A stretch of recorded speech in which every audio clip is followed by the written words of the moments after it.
Hi, good morning, good afternoon, and good evening, everyone, depending on your respective time zone. Thanks a lot for joining us today on the topic from engineer to engineering manager, navigating the mid-career transition. I'm Arjun, the Partnerships and Alliances Manager at MLA College, and I'm extremely delighted that you've decided to join us today. Now, for those of you who are probably joining us for the first time, MLA College is a specialist in distance learning, and we primarily specialize in maritime, sustainability, and engineering management education. And all our degrees are awarded by the University of Plymouth. So, primarily, our programs are aimed at working professionals who are trying to balance both hectic work commitments while at the same time trying to upskill themselves academically as well. And this is a point of conversation we'll be sure to delve into subsequently during our conversation today as well. But today's topic really is on a core challenge that a lot of engineers face at some junction in their career or another, which is that after a certain point, perhaps half a decade, perhaps a decade, they have honed and chiseled their technical acumen. They've honed and chiseled their technical skills. However, they feel that they're at a plateau where they're not sure what the next set of skills they would have to incorporate to take the next step. It's not immediately clear, but certainly it might not be technical expertise itself alone which might get them to the next station. So that would be our key agenda to address today. So that what are the set of skills and what are the set of investment of time, energy, etc. that one must undertake to get to the next level in the engineering sector. Now, I'm extremely honored today to be joined by Dr. Paul Folan, who's our senior academician at MLA College, and he's an experienced engineering educator, researcher, and leader with a particular specialism in engineering management, for which he is also the key academician for our postgraduate program. Paul holds a PhD from the National University of Ireland, Galway, and he has spent much of his career helping engineers, students developing their technical expertise. And not just that, but also say their leadership, management, and strategic skills to go beyond in the next level. But also covering a bit on their professional experience. Paul has held both academic and leadership positions at the universities of Exeter and Chester, including serving as the head of mechanical engineering. Therefore, Paul, thank you, and we're very glad to have you join us today. Well, thank you very much, Arjun. That's a nice introduction. I hope I can live up to your expectations in terms of what I can tell you about engineering management and this transition issue that we're looking at in some detail today. Yeah, it's an interesting topic, and it's one that I've had to grapple with as I've put together the MLA College PG dip in engineering management. It was one of the kind of key facets that I looked at in terms of developing the modules and the course and the program for that particular PG dip. So yeah, it'll be interesting to see what questions you come up with, and hopefully I can provide some light on them. No, Paul, I'm sure you'll exceed what I've provided for you. No pressure over there. But, a lot of, say, surveys, including, say, engineering leadership surveys, right? They do tend to highlight the fact that technical skills only get you so far. Technical expertise only gets you so far, But perhaps progression beyond that requires leadership skills, communication skills, management capability, right? All these sorts of Mm. intangible soft skills, which a person has to intrinsically develop although there might not be a very systemized procedure or process for that, right? So, in your own experience dealing with so many engineers, so many students across your professional trajectory, what, in your opinion, are the signs that an engineer is ready to grow from, say, a purely technical role to a greater leadership capability? Yeah, it really is one of those topics which has increased. There's an increasing relevance as we've progressed, Arjun. I remember just an aside, an immediate aside. I remember the old sort of programs. I did my primary degree in industrial engineering, and we had a little bit of kind of the management topics that we'll talk about. Um, but the amount of extra, shall we say, the leadership stuff and the management stuff that you see in today's graduates, the degree programs that they are doing, it's the core elements are still there. They're still engineers as we would recognize them, but the changes or the amount of extra leadership material and the amount of extra management material that these students are expected to digest is extraordinary to see. This is alongside all the other things that are changing. I mean, the development of sustainability and the AI and all the technology-driven things that we can talk about as well. There's an increasing awareness of the need for these softer skills, Arjun. And we see this coming through. I mean, I deal with the Engineering Council all the time, and they produce publications. They talk to employers, and employers increasingly come back to them to talk about the graduates that we get today are technically proficient. They're still very proficient at technical things, but there's a gap there in terms of the softer skills, the leadership, the management stuff, whether that's project management or whatever form of management that is there. So there's definitely a need to kind of fill that gap. And that's what I was looking at in developing my own particular program. So it's definitely a pressing issue for most engineers that are actually currently employed, and they might be employed a number of years in their particular organization. I know we have lots of people looking at us today, so whoever's out there, think back on your own organizational journey to this point in time. You probably have a lot of kind of management built into your job, which might necessarily have been emphasized in the engineering degree that got you the job in the first place, if that makes sense. You probably had to learn on the job an awful lot. And there can be that uncomfortable moment or even a distressing moment for some engineers where they are kind of pivoting away from having a technical solution. They have to use other skills which they mightn't be very comfortable with, such as the kind of the soft skills around management, people skills, for example, managing projects. All of these things are all of these skills are not necessarily predominant in the engineering degree that they would have done. They might be implied, or they might have been there in the background, but they mightn't have been brought to the front. It's usually the core technical skills that we focus on. But when you get so far in your organization, often engineers start going up the career ladder, for example, you reach a point where these sort of skills become key. And I think that process has become more and more rapid as we've gone on, Arjun. I think it's really, really an issue that is emerging more and more as we go forward. That's a fascinating share, Paul. So what you're saying is, say, in the core engineering degree, which say any engineer would undertake in their field of specialization, certainly these softer skills are not an explicit part of the program itself per se, but more say subtle, maybe more implicit at different junctions. Yeah. No, I was making the contrast between the traditional one. I'm going back about 20 years or even more, Arjun. They were there, maybe more in the background. Today's graduate has them more maybe in the front line. They still have the core skills that we would expect from engineers, but there is more emphasis on these sorts of things. I mean, I was looking at some degree programs which have entrepreneurship in there. So they're borrowing things from, say, the business school or marketing or these different places. And these are starting to seep into what would be seen as a traditional engineering degree. So the change has been recognized by accrediting bodies and educational bodies because employers are coming back and saying that we have technically proficient graduates, but they're lacking these sorts of skills. And so they're trying to build these in. Of course, what does that mean for an engineer that's currently working? You know, and you're in the middle of the job currently, and you're suddenly given a project team to manage, and all the difficult people that might be involved in that, and the different politics or the different organizational dynamics that are there, and you have to balance all of these things. Your your traditional engineering degree mightn't really kind of accommodate that sort of thinking. It's a different sort of thinking or a different sort of mindset. The technical mindset tends to have a solution focus, and the solution is the solution, and this is the best solution because this answers the question, and all engineers tend to gravitate towards that sort of thing. When you step into management, it's much more about managing the conditions around the job, allowing other people to excel, and that's much more difficult. Often the wins are, shall we say, the technical wins used to be immediate, and you could see that you got the solution. The management wins are much more, a byproduct or somewhere where you enable someone else to get a win.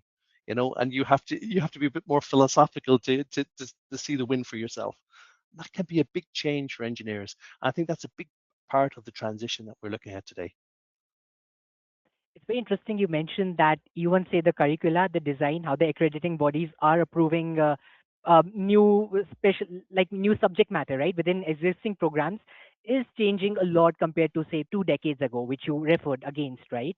So interestingly, it seems they're responsive to market demand and employer needs now, perhaps a lot more than they used to be. Yeah, I would say so. Um, I mean, there's also, I think there's a crying need for it as well, Arjun. It's not just the employers, it's, I think, engineers are coming forward themselves, mid-career engineers, which I think probably many of the people that have logged into the webinar today might be in current positions. And they are themselves reporting a need within their organizations for these sort of softer skills. They might feel a little bit unconfident about these skills, whether they have them or not. Uh, a lot of engineers that might be listening to us probably have started to develop those skills. Don't get me wrong. Usually, when you go into an organization, you like it or not, you're dealing with other people and you start developing that management style of thinking unbeknownst to yourself, while you can still focus on the technical aspects of your job.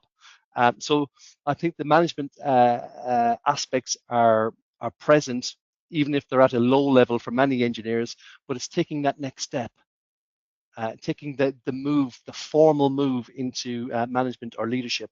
Often this might come with kind of a promotion and or people seeking a promotion or looking at the next steps in their career and where they can go. Engineers, mid-career professionals, Arjun, and I'll leave it to you to parallel the message across to non-engineers. I'm talking about engineers here, but this probably applies to lots of mid-career people. They're looking at new graduates coming in with that can do the same sorts of problem-solving skills that they can do. They might have some new skills that they've learned since you've left university, but they're being asked by their organizations to step up into kind of management or leadership roles, maybe to people manage the new people coming in, still retaining the understanding of the technical skills, but asked to learn these new kind of softer skills that we've talked about. That's very interesting, Paul, actually, because this is something I'd love to dig into more. Because, of course, becoming a manager is not like an overnight transition, right? Because often it takes the form that, say, an engineer, they take on more leadership related roles. They lead teams, they lead projects, perhaps they mentor less technically skilled colleagues, therefore Mm-hmm. developing more of, say, the softer side of leadership within their own proficiency, and eventually perhaps having a fundamentally different role of a manager itself, right? Is there like a proper break between these two aspects of taking mentorship within your domain versus fundamentally having a now leadership oriented role? I'll answer that in two parts, Arjun. First of all, if it's very much context dependent. Some people that are listening to us will be different, working in organizations where they'll have clear pathways within their organization for technical roles, and that there's a pathway, a career pathway, I mean. And then there's other organizations, and this might be the majority of organizations, but I might be doing the organizations a disservice there by saying that, where there's only kind of one real role, one real career pathway, Arjun, where you start off as a technical specialist, you get so far, and then you have to start incorporating these, as I said, these softer skills, these management and leadership skills to kind of progress up. So um, I often meet engineers, mid-career engineers, and they feel extremely uncomfortable about this. Luckily for some of them, they've had the technical pathway to continue as they wish. That's great, but that's not available to everyone, unfortunately, or fortunately, I'm not too sure. So we need to kind of retool those engineers who wish to progress further with the sorts of skills that they need. Um, I'm not too sure. Did I answer your actual question there, Arjun? Sorry, I probably talked around it a little bit. No, no, I'll. So I understand because that gives a bit more context, but I'll still rephrase. Is there a Mm. particular break in which one can say that this is not just more mentorship, this is not just more leadership as added responsibility. Now this is a fundamentally different role. Is there a clean break between these two? I don't think there's a clean break, Arjun. I'd love it if there was. I'd love it if every engineer could say, we're doing so many years, and then we stop, and then we're moving into something else. You could prepare for it a little bit better than probably the real situation that many engineers face in their organizations. as I think I mentioned earlier on, a lot of engineers, even junior engineers, when they start out in the company, they do start picking up management type of thinking, because while they might be technically focused, they're focused on their solution to their particular problem as one, the vital piece in the jigsaw as they see it.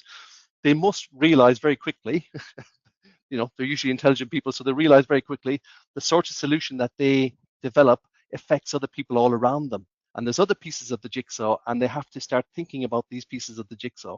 There's no point in coming up with a technical solution which is brilliant if it can't be delivered by the other people. So there's a gradual broadening of understanding, shall we say.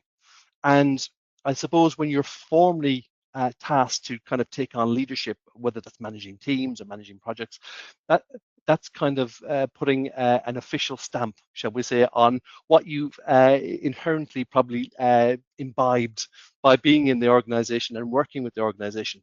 So there's a certain level of management by learning that goes on within the organization. And there's definitely no substitute for that. That has to happen within the organizational context. We come to a point where you have to make the transition or the jump, and this is where engineers feel, they usually feel either that they're some engineers feel like imposters, Arjun. They feel like they're not capable of doing this, which I feel, which is I find for the vast majority of people is nonsense, because it's just about learning a new skill set. And always remember, Arjun, management is learned. Leadership is learned, a lot of it. Now, there are charismatic leaders and things like that. Some people are more born to it, but an awful lot of the principles of leadership can be developed and learned. And it's often through practice. It's often through schemes such as mentoring. I think you mentioned mentoring earlier on, and I was nodding my head. And things like shadowing, particularly in difficult situations when you have a manager who you can shadow, and maybe they're dealing with a difficult conversation with a fellow colleague, or a very pressurized meeting situation with the higher ups in the organization, having to justify a budget or a process or a proposal. Being able to shadow that person, you learn so much. So there's an awful lot of on the job learning that's out there that can be taken advantage of. You reach a certain point though where, and this I would hope is where kind of formal qualifications such as what we offer in MLA College with the PG dip comes into play. It allows you to kind of see how the learning experiences that you've developed so far in your organization, in your journey with your particular organization, how they fit into the kind of overall theory, and also gives you kind of new tools for your toolkit, and gives you new perspectives, and how you can hopefully you can take some of these back and inform your practice as you develop into a leader and a manager. I think I've kind of probably strayed too far from your point, Arjun, but the direct answer to your question is no, I don't think there's a clean break between the two. There's the blurry transition. It's a blurry transition, really. It's very interesting, Paul. So basically, what I note from your context is that it's an inculcated set of, say, soft skills, personality traits, habits, Yeah. ways of functioning, which one incorporates incrementally in a hit and trial basis with the people they work with the projects that they take on. And say the manager role itself might be a stamp that an organization might put, but the only way it stays is if those incorporated set of changes have been instilled within the person, right? So that they have the Oh yeah. necessary experience to carry forward with it. Oh yeah. Yeah. Definitely. One other very important lens I didn't really talk about, or maybe I touched on it briefly, but maybe I'll just tease it out a little bit further to give you a complete picture, is the one you often don't hear mentioned in any any particular courses in great detail, but is the political angle. And what I mean by the political angle, I don't mean that in a pejorative term.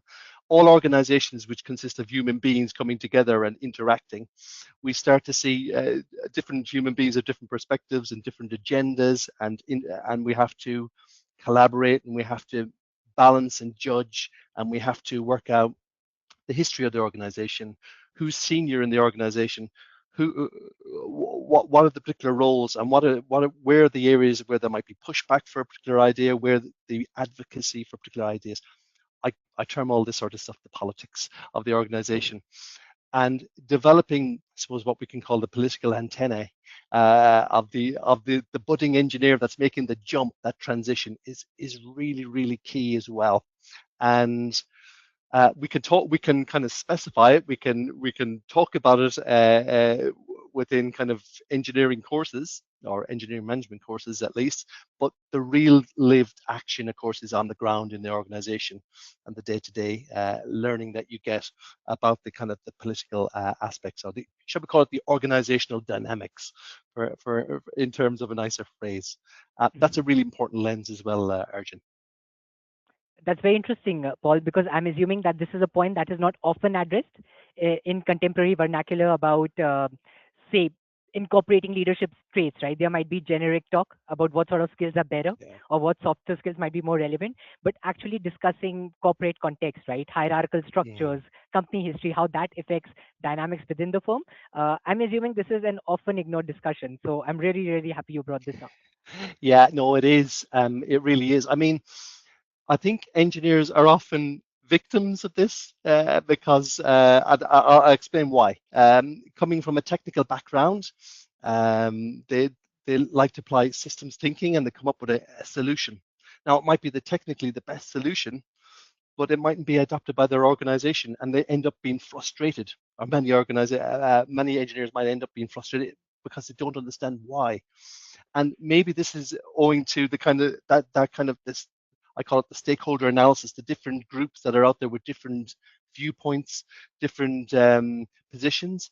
The technically best solution mightn't be the one that works with, say, sales or marketing or whichever other group you want to kind of nominate in there.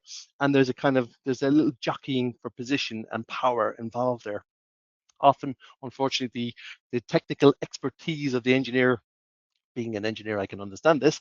They often feel that that should override everything else, but that's not the reality that we have in organizations. So I suppose that's an important one to kind of touch on in terms of the transition, the being ready and being accepting that the technical certainty that you can bring to a solution mightn't be shared by, shall we say, the non-technical people that are your colleagues and your peers that you have to kind of influence and that you have to work with in order to get a decision across the line. This is very interesting, Paul, because it actually also just reminds me of a point you previously mentioned about a shift in work philosophy, right? Because you just mentioned that engineers in general are technical problem solvers. So it's a lot more binary, right? Either it was fixed or it was not fixed. But when you're leading people, you're leading teams, you're reliant on other people, their behavior nodes and other things which are not as, say, predictable or as linear, right? So the Mm-hmm. question is, how difficult is this shift in approach, at least from a philosophical lens for a engineer to a now engineering leader transitee? Oh, it can be really difficult, but it depends. I think a lot of it depends on the kind of the approach and the attitude you take coming into it.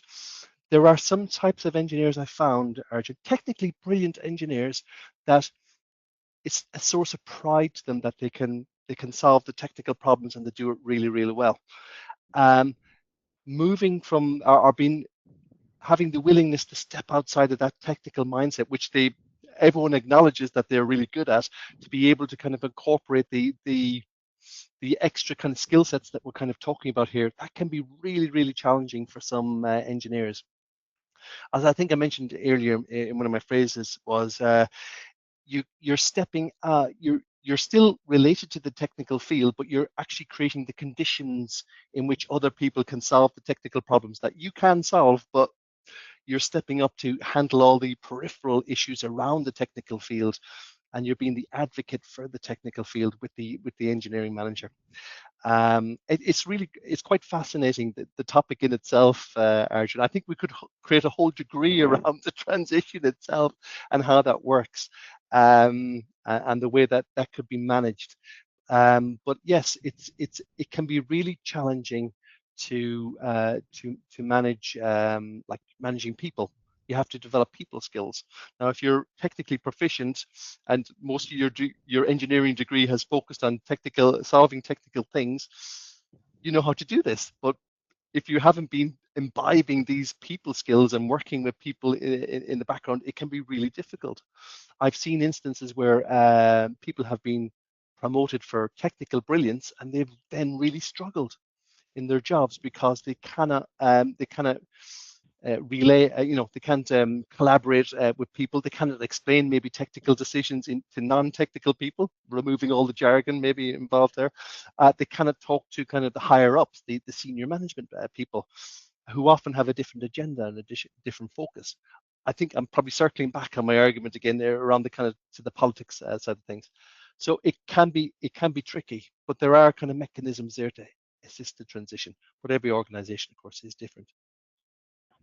Thanks a lot for sharing that, Paul. Before we do continue, firstly, although I'm not disclosing the number, we're very gladdened by the huge attendee base that we do have today. We believe this would be a successful webinar if we have a lot of engagement. We do want people to ask questions. We do want to address them so that we also understand the core motivations or concerns about our attendees in general, so that our conversation is very dynamic to audience concerns first. Uh, Second is, I'm just going to launch a poll. Basically, we also want to better understand audience dynamics. You know, what do you personally feel about the biggest challenge you'd face in moving from engineering to management? So I'd request everyone to participate in this poll. Paul, let's give them 1 minute. No problem. I won't participate myself. I have strong It's views your on that call, Paul. question.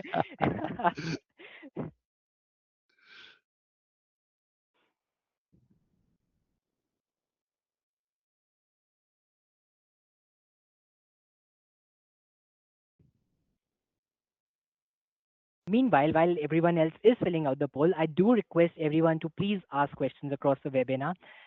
We do want to interlace them with our conversation to ensure that it's as accurate to your concerns or your questions as possible as well.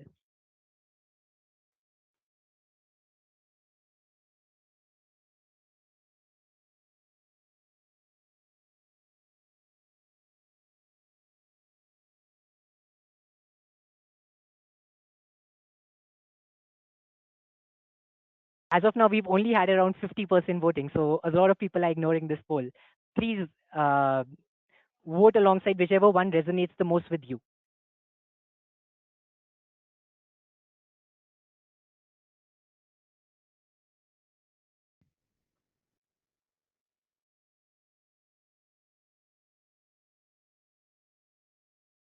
All right, closing it in 10 seconds.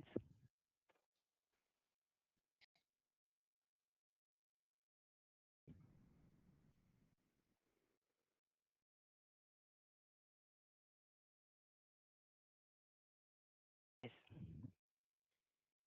Right. So I'm assuming the poll results should be visible now. Paul, as you can see, it seems the largest chunk of the audience base has said balancing technical and Mm. managerial responsibilities, followed by saying managing people rather than technical tasks, which has been a huge bit of our discussion so far. Would you like to comment on this?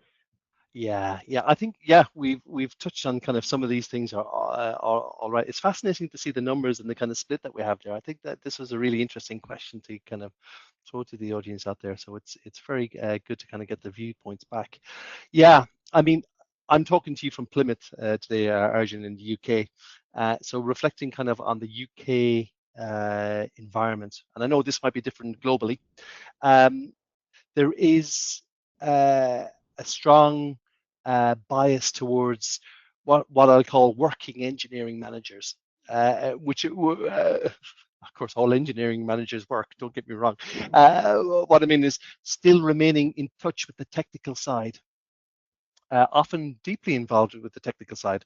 In the UK, of course, we have an awful lot of small to medium-sized enterprises, so we mightn't have the personnel, we mightn't have an extended engineering staff to take complete ownership of the technical side of the question, allowing the appointed engineering manager to completely step away from technical aspects. But that mightn't be the same across the world. So different kind of cultures might have a different kind of viewpoint on that, but it also might be different from whether the organizations are large or small and what a kind of engineering complement that they have. Where we have kind of engineering expertise in place, it's often easier for an engineering manager, newly appointed or whatever, to kind of start to step away from that and allow the kind of the actual technical aspects of engineering to do the engineering bits to allow the junior engineers to get on with the work. And then it becomes more about kind of setting the direction, or as I think I said earlier, setting the conditions to allow that team, that engineering team, to perform.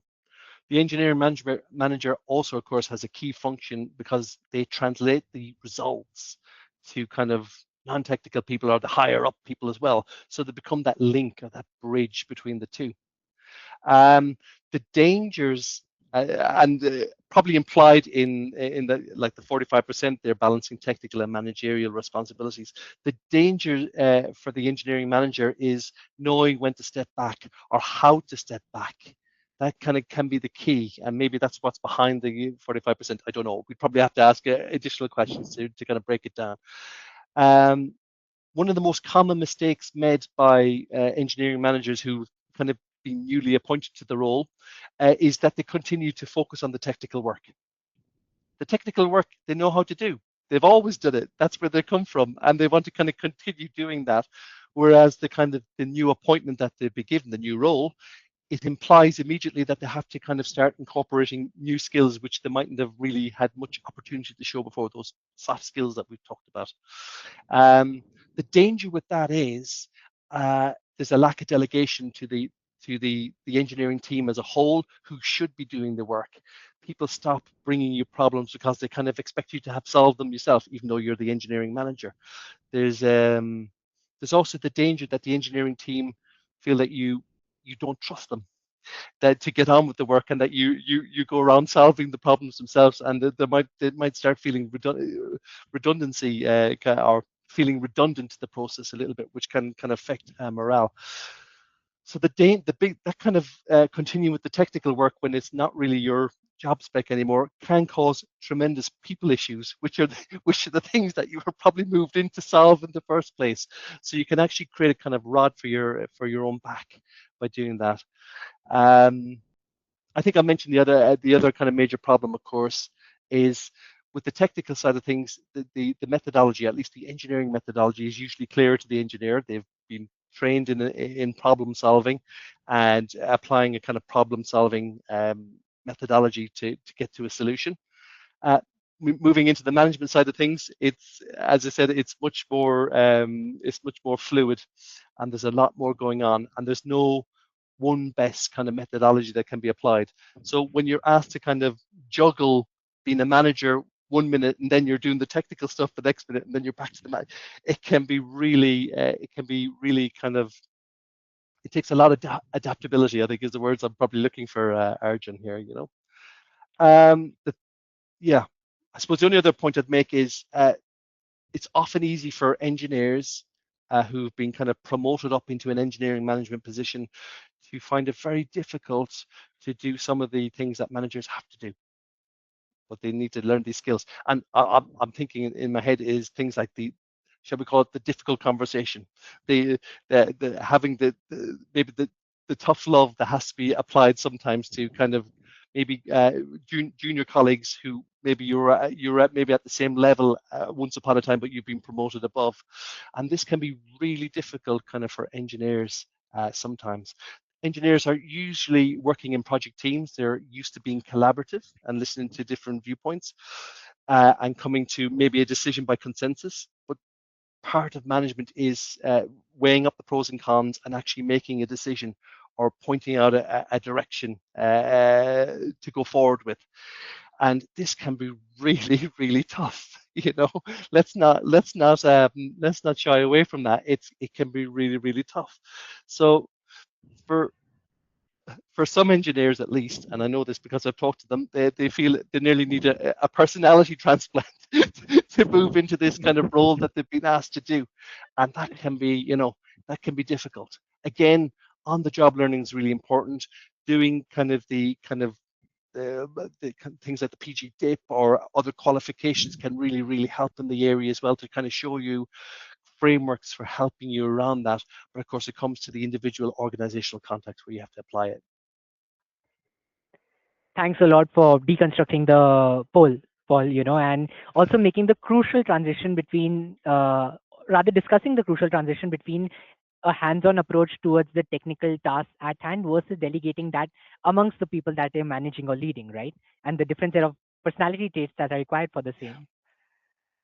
Oh yeah, So, definitely. I mean, yeah. I mean, I mean, one of the things I have a lot, or when I talk to engineers, is you can see that they've been promoted, and there's other colleagues in their organization. Maybe they were fellow colleagues now, but there's a different hierarchy. Maybe they're more experienced, and why weren't they promoted over person A was promoted over person B, and then you have to you end up managing this person. It can be extremely delicate. It can be an extremely delicate balance. Um, and engineering managers kind of face this thing all the time. Again, they still have the technical kind of expertise, but they're asked to do more. They're stepping into the managerial role, whereas maybe the technically experienced person still kind of owns the technical sphere. You know, so there can be a power dynamic there as well. Sometimes you'll find the technical person maybe implicitly doesn't agree with the appointment of the engineering manager, and there can be difficult things there. But again, it's about defining the role and the importance of defining that role clearly. Um, Engineering managers, to be successful, they really cannot, as I say, reside in the technical side and remain there, not really touch the management stuff. They'll be called out sooner or later, or some issue will blow up in the organization, which really demands their attention, and they cannot get away from it. Also, of course, the technical stuff is being passed to kind of more junior engineers, and they need to step back or do a little bit of a farewell from that, a little bit at least, and to try and develop these sorts of skills.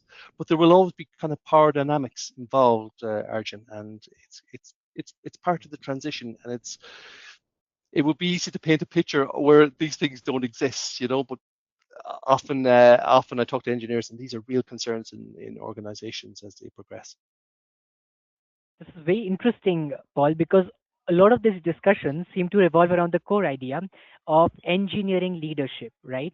And Mm. the idea of a good engineering leader. So I'd love your take on A, what this term really means. Is it different from, say, generic leadership?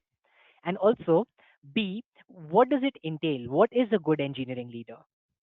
Okay, yeah, that's a good question. I mean, we might have some people on the call that have considered doing programs such as MBAs, which talk about leadership and in a general context. What I feel these sorts of programs tend to miss is the particular technical background which the engineer is emerging out of, and the sorts of management that they're asked to apply while still being engineers, technical, but stepping into a different role. MBAs tend to be very much non-technical. Don't get me wrong, you can learn lots of general theory from an MBA, but it's the application which is the really difficult things, which is why I always kind of orientate engineers in particular towards kind of engineering management, because it ties back to their kind of key core. But to answer your question specifically, what's good engineering management? Presuming that you're put over kind of a particular engineering team and you have to get them to work, it's about finding out uh, which you're setting the direction for the team, working out what is effective work and why it's effective work. I need to break that down. Okay, that sounds generic, but let me break it down, and then it'll make more sense. In a lot of engineering environments, you find that people are focused on the technical things. They have their head down, they're solving their particular problem. They don't look up and look at the colleagues all around or where their problem fits into the wider solution. They're just going to give you a technically brilliant solution, but they don't look wider. That's the job of the engineering manager, to join the dots. Join the dots among all the technical people working on the different aspects of the engineering problem at hand, but also creating, I think I mentioned earlier, the bridge between the technical people and the non-technical people, setting the direction. It's vital that you have an engineering manager in place to take what shall we call them, the higher ups, the senior managers, are filtering down and transforming this into kind of technical speak for the engineering team as well. often senior managers, unfortunately, unless they have an engineering background, don't really don't know really how to kind of put the correct jargon for to communicate with the say engineers directly.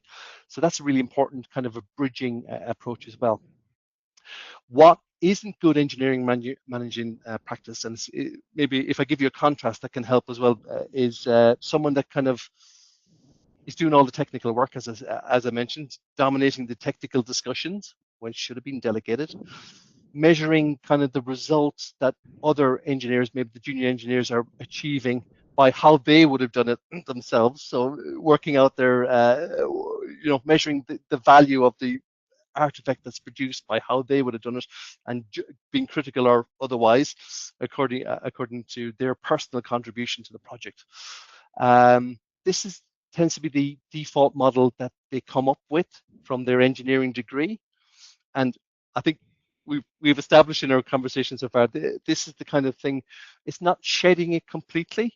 They still need to remain in touch with this because the technical expertise is important, and they are engineers after all. But it's about adding these new skill sets to allow them to step back from that and see how this context plays out for the wider organization. That's the key, really, Arjun. It's about what the organization really wants overall. Unfortunately, as engineers, I think some that occasionally we might miss that because of the technical brilliance of what we're doing. That's very interesting, Paul, because I appreciate the fact that you deconstructed what good engineering leadership is and also what are not recommended practices for engineering leadership, right? Because even if there's a descriptor for a good set of qualities, unless one knows what are damaging qualities or Yeah. contexts which can break team cohesion, which can break team morale, one might not have a very overarching or holistic perspective of the domain, right? Yeah, I mean, I'm talking obviously in what airy fairy, wide theoretics philosophy. I think the people, engineers on the call here, will recognize kind of bad management when they see it in their organizations. Hopefully, they don't have any bad management in their organization, and everything's wonderful and perfect. But it's widespread, and yeah, it of course it's widespread. Again, we come back to the fact that maybe people are kind of promoted because of their technical expertise, but haven't given the chance to develop these other areas. You know, yeah, maybe the opportunities to learn. We mentioned the mentoring, the shadowing, maybe the formal qualifications that are out there that they could apply for, and then learn and apply in their organization. Maybe they haven't been given that opportunity as well. I, I think it's easy to spot kind of bad management by the results that's achieved, and then kind of maybe tracing backwards, which engineers like to work through problems, so they can see these things. So it's easy to spot. It's often harder to kind of put down exactly what good engineering management practice looks like. There's a context to it, and every context is different. So I know I talked in really general terms there, so forgive me. No, I think a it's not easy to be specific when we have a very diverse audience base, right? And there's Mm, different motivations, contexts, etc. of course. But one thing which is very interesting is that we've received a lot of relevant questions to our conversation so far. I do want to read out some of them to you, because I'm not sure how much time we'll have left at the end, but I do feel they're relevant to what we're discussing. Sure. One is from Mr. Philemon. I'm apologize if I'm mispronouncing your name, sir. But what he's asked is that he's a mid-career engineer considering transiting from a technical role to a more managerial role. Therefore, what he's stuck between is choosing a management course or Mm. a technical course in his postgrad studies to support his transition. What would be your recommendation at that sort of junction to him? Probably would need more in-depth information, but just as a general answer, just to generally touch on it, a mid-career engineering professional is usually by being in their mid-career, they're probably a technical expert in their area already, which probably implies, and I could be wrong on the questioner's individual background, so apologies if I get that wrong, but just to answer the question in general, I don't think it's the technical expertise that they need to pursue any further. Again, it depends on their organization. If they have, I mentioned the kind of the two-track method in some organizations. If you're lucky enough to be employed by one of those, where there's a technical pathway, career progression, or the most organizations tend to have a technical pathway, which then stops and you go into kind of this managerial pathway. That typically is most organizations. But if you're one of the lucky ones, which you have the two pathways, then that's an opportunity to kind of continue with the technical side of things.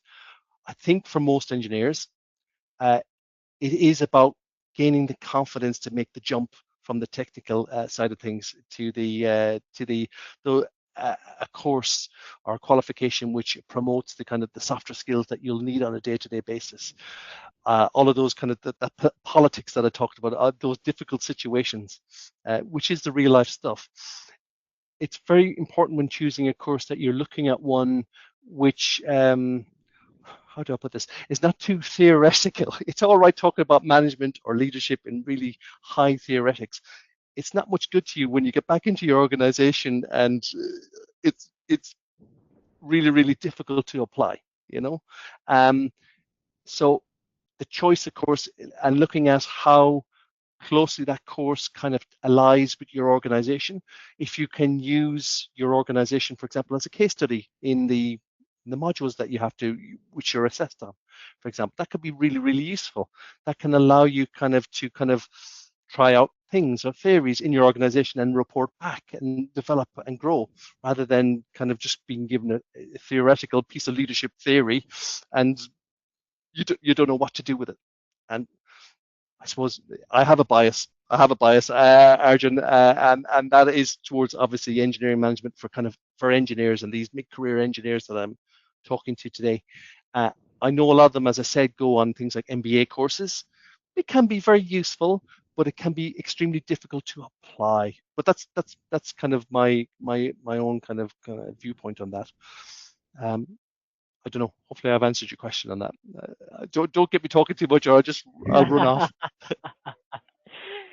No, I'm pretty sure it was helpful for Mr. Philemon. Mr. Philemon, if you do have a follow-up question, please feel free to put that in the question box. Uh, I'm seeing a lot of questions actually pertain to the sort of leadership capabilities or management capabilities that engineers in specific would like to work on. So I'm actually going to launch a relevant poll on that again to kind of hit two birds with one stone, proverbially speaking. So there we go. The question really is, what management capability do you think engineers most need to develop for long-term career progression? And as That's before, I do urge everyone to participate.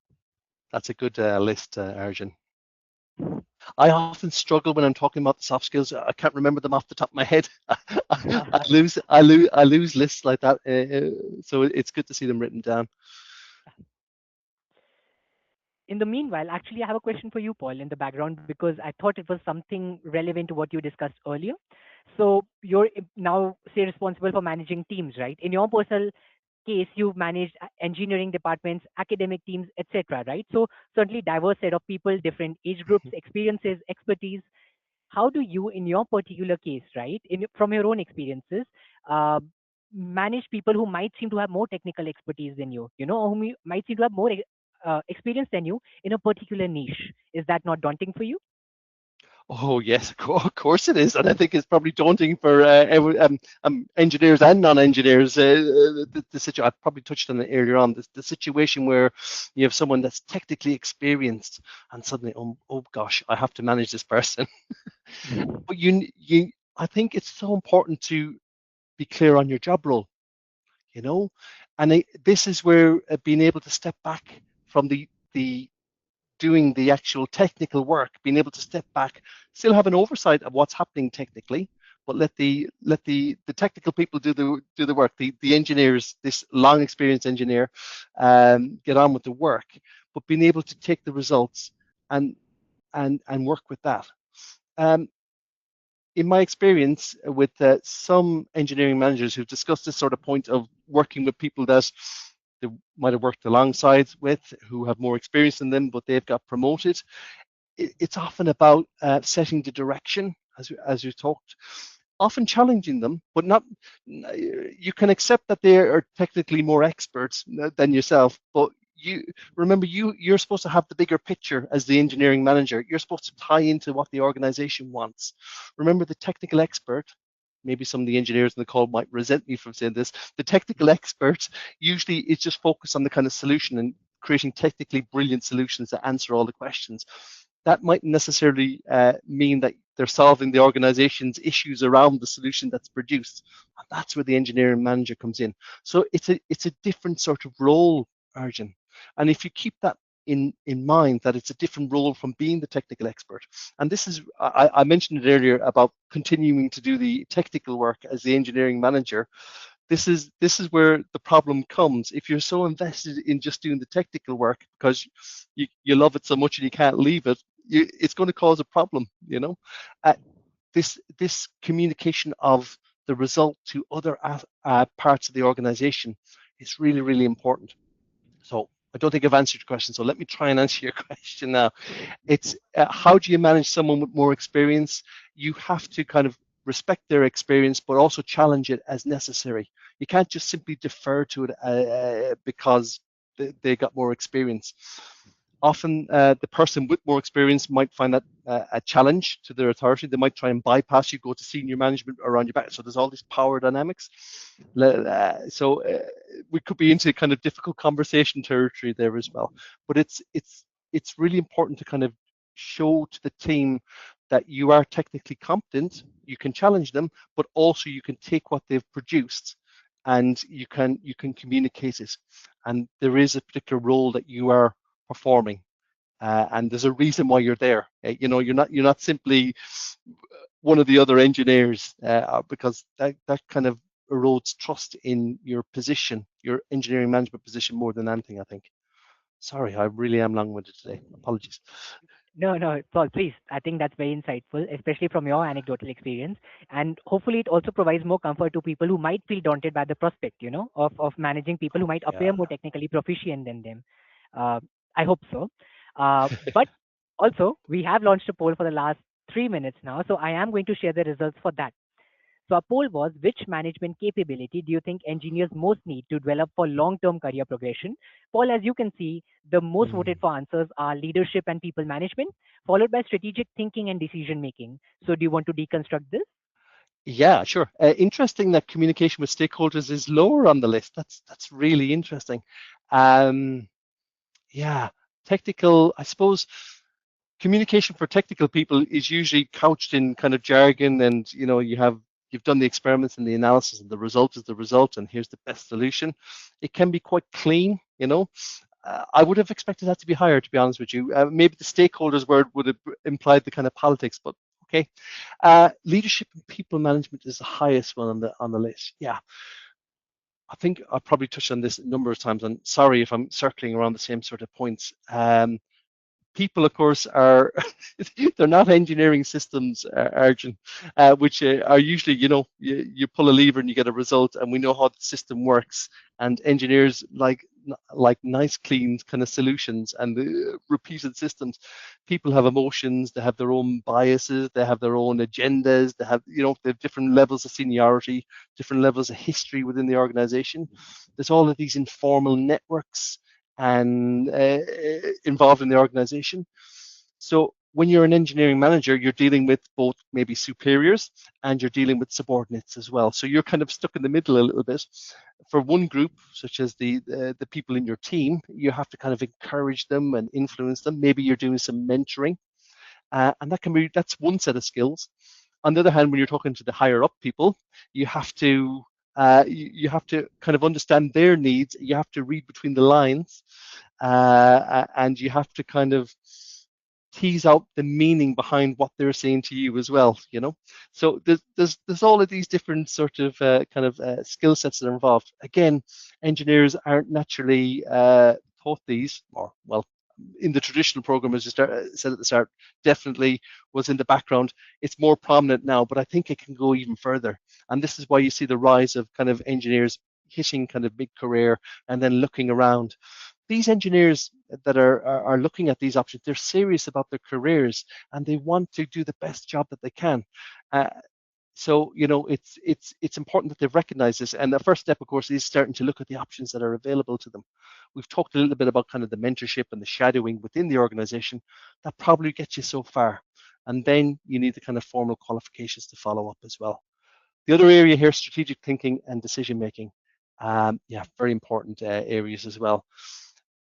It's often very difficult for someone to who's an engineer, to think about the wider picture. What what's going on in the heads of those higher ups that are making the strategic decisions. Often you might disagree with them personally as an engineer on a lower rung in the organization. But there's usually a reason for this kind of thinking. Of course, there's all the politics involved and these sorts of things as well, which you'll get greater kind of familiarity with when you become the kind of manager, the engineering manager, than you would in the more junior positions. So yeah, trying to take into account strategy and breaking that down into kind of individual goals for your team as the engineering manager that you need to distribute across your team is going to be extremely important. I can well imagine that is tricky. And decision making, of course, is setting a line and making sure that the team follow it, despite kind of power plays and the arguments that might cause. Really, really important areas. Well, thank you for sharing on that, Paul. You know, I know we're running a bit short of time. I hope everyone in the audience is all right if we overshoot this by 5 to 10 minutes. I think it's an interesting and insightful conversation. If you're okay I'm with not. that, please do put a thumbs up. I'm sorry, Paul. I'm going to push you a bit on this. Oh, Uh, that's okay. but yes, one very interesting point you did mention was the idea that there's only so far being mentored or being or shadowing someone in an organization can get you, right? And perhaps that's where the need for formal educational pathways sets in, right? Because I think a key part of your work in general has also been uh, pursuing these formal educational pathways Yeah, while you're actively working, right? So that the scope of integration of this theoretical framework into your on-site role, for example, right? yeah, Would you care to shed a bit more light on this concept in general and a postgraduate diploma in engineering management in particular? yeah, sure. Um, First thing I say, Arjun, is I love speaking to engineers that are in organizations of all sizes and shapes and all over the world, and hearing what their experiences and what they're going through. I typically talk to them in terms of that conversation when, as we're looking at here in this webinar, mid-career and looking at their options, their next options.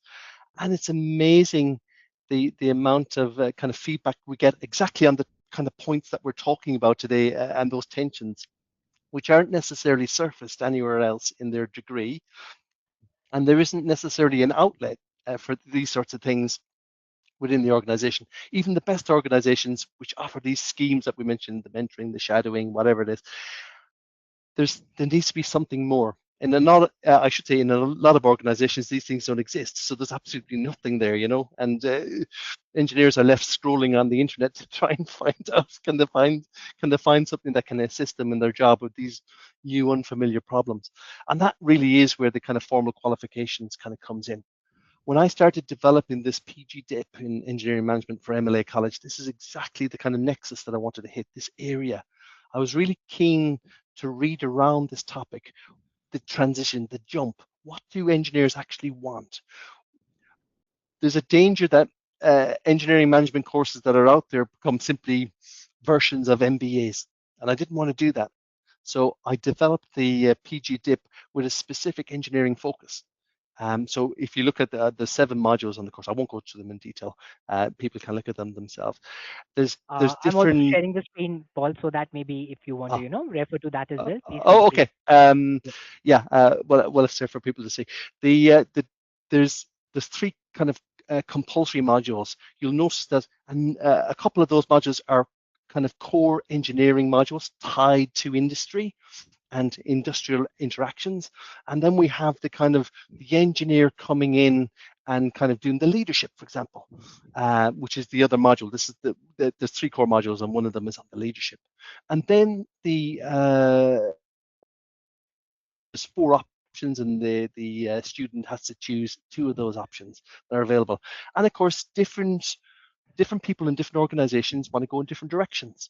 Yeah, we talk about engineering managers. That's just a title. Often people end up with different titles or different roles, So they might be over, say, supply chain management. They might be dealing with kind of lean transitions or agile transitions in there. They might have say, a project management orientated name or function, But all of these are just labels for different types of management or styles of management, which are applied in different kind of bodies of knowledge. Okay, so I wanted to give kind of students that came onto the course the option to kind of study those topics that works best for them. Now, of course, there is I can't cover them all. There's so many different kind of managements that are out there.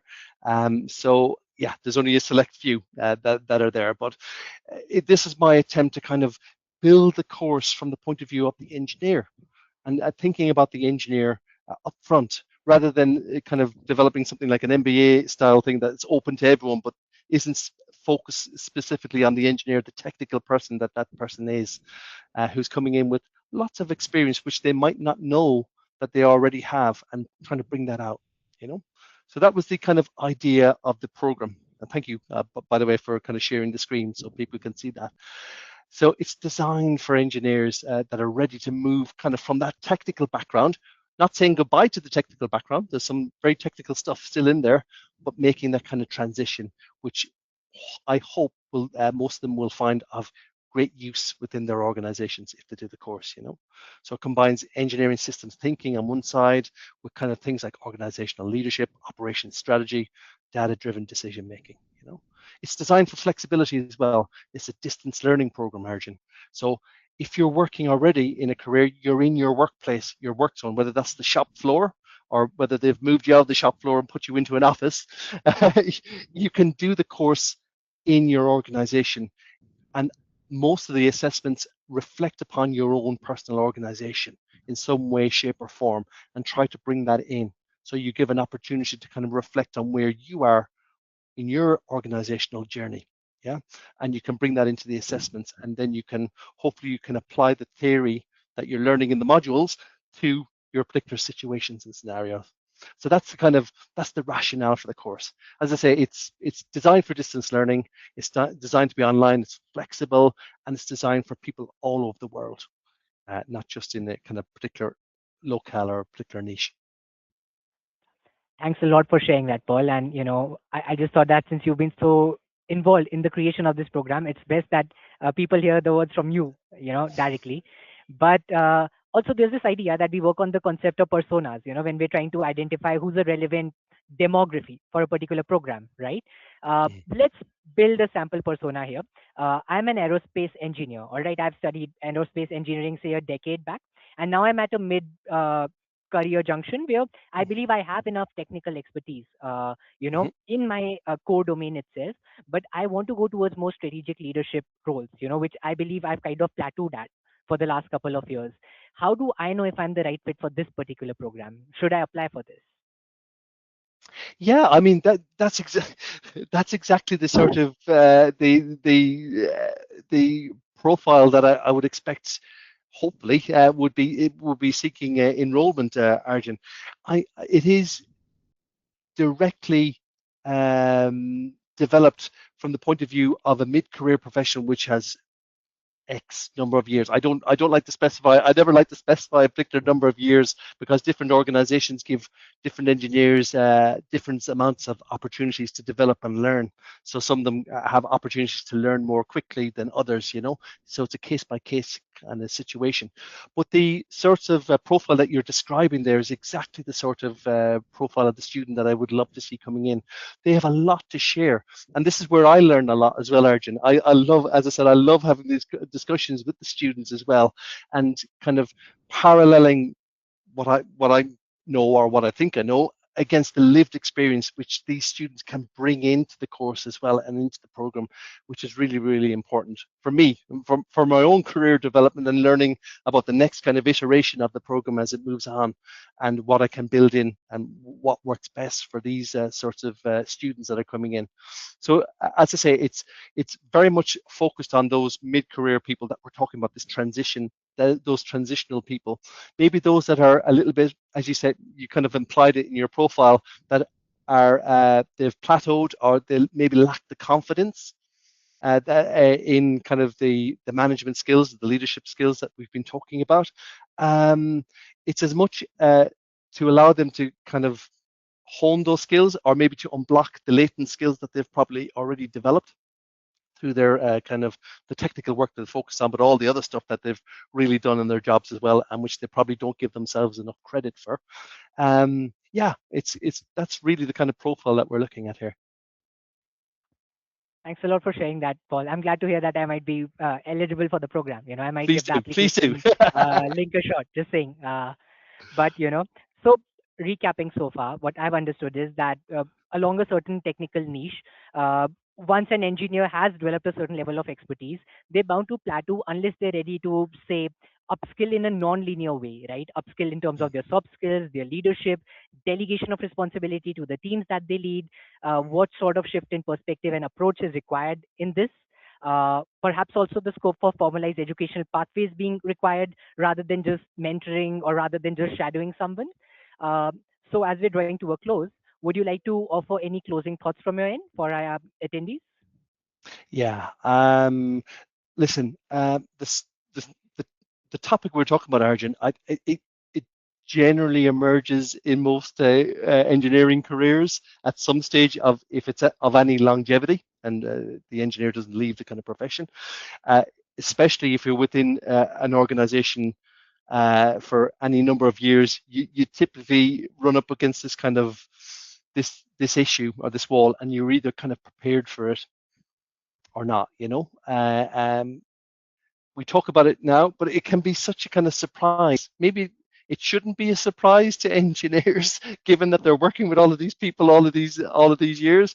But it can come as a kind of a shock or a surprise when they find that their skill sets, they have lots of skills, possibly lots of them that are latent and they don't realize, or maybe they're uncomfortable of bringing forward.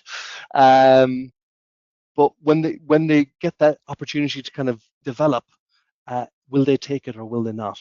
Some won't, Arjun, and I realize that some engineers are strictly comfortable with the technical aspects. And that's fine. I mean, being technically brilliant at your role is always going to be a really, really important factor. But some acknowledge the gap that's there and want to make that jump. And I would hope that we can give them the sorts of tools that would allow to support them to do that.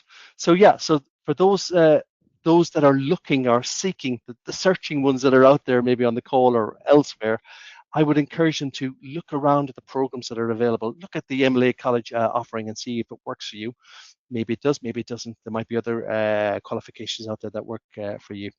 But keep searching. You're certainly not alone in feeling any discomfort that you might feel about this transition. There's lots of there's there's lots of people out there that are in the same kind of similar position. Very talented people that maybe need a little bit of help to kind of overcome the transition. It's always a learning journey, Arjun. I always say dealing with people and organizations and the way that they evolve. It never changes, and that can never be completely learned. So we're always learning. So there's probably a slightly different mindset for the engineer, and being able to embrace that is going to be kind of key going forward. Again, sorry, very diffuse answer, but hopefully there's something in there that helps people. No, thank you so much, Paul. This has been a really insightful conversation, even for, say, a layman such as myself, who's not from an engineering background. I believe I could take a lot of information and insight which I could translate to my own career. So I really appreciate that. I'm sure it's also been very insightful for our attendee base, and judging by the amount of engagement they've had in terms of comments, questions, etc., which we will get back to post the webinar. It's been extremely helpful, to be involved in this conversation. So thank you to everyone for attending, and thank you for your time today, Paul. Oh, thank you to everyone as well, Arjun. No, it was really good to. I love these sorts of conversations because it's really interesting to hear your follow-on questions and where we go with the conversation. And you bring in things I've never thought of before. So apologies if it was a bit vague in places, but no, it's really, really useful. I love talking about this because it helps me kind of look at kind of future modules and future programs that could be, and kind of aligning them to the needs of engineers, which are kind of key. So until next time, Paul, we'll definitely continue this conversation, but have a lovely evening. You too, Arjun. Thank you very much. Thank you to everyone. Bye bye. Bye. Thank you, everyone. Take care. Bye.